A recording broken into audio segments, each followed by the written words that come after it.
what you call it, does a lot. I mean, we ended a little losing streak we had. We also protected home court, which is something we strive for, and it just shows the growth in finishing out games and coach staying on us and we just believe in what he says. How about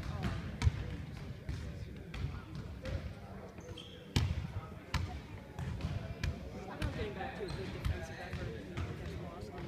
You guys struggled on defense, but holding the team to 91 points. That was one of the things we talked about. That was more like a mental thing. Coach would always say, and we just had to come with the right mindset coming into yesterday's game, and that's what we did. We had our minds focused on defense, and everybody handled their part, and we covered for each other, and we all made mistakes. This is a strange question, but do you follow horse racing at all? Not one bit. There's a horse named after one of your teammates, Nicholson, that's running for the first time. Would you put $5 on him? I put $5 on this Nicholson. He's a 20-1 long shot. Do you like those odds? Yeah, those odds are good, but I'm not interested in bet on a horse. If you had to coach Nat Nicholson, the horse, what would you tell him on Saturday? Say it again? If you had to coach Nat Nicholson, the horse, what would you tell him for Saturday? Run fast? Run fast, get a good night's sleep in, eat breakfast. Do you think there should be a horse with no point out there? No, I'm fine with no horse being named Luke.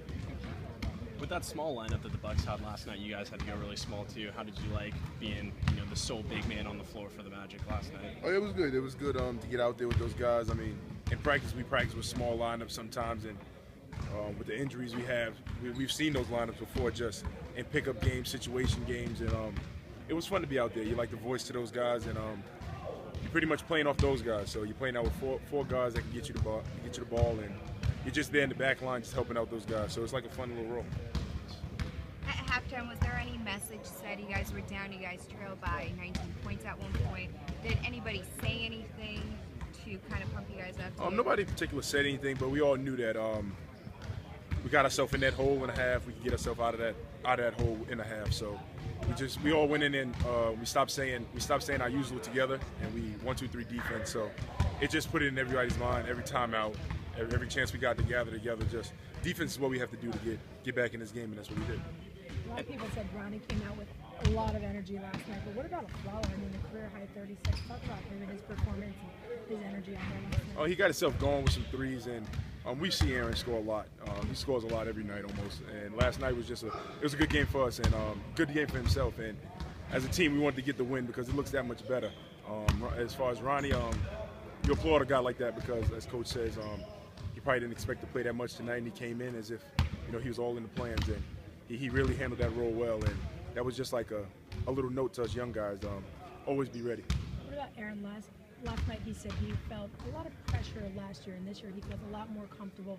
Some of the pressure has been alleviated. Have you seen him more comfortable this year? Oh yeah, more comfortable because I would say the growth of the young guys just helps him out on the court a little bit.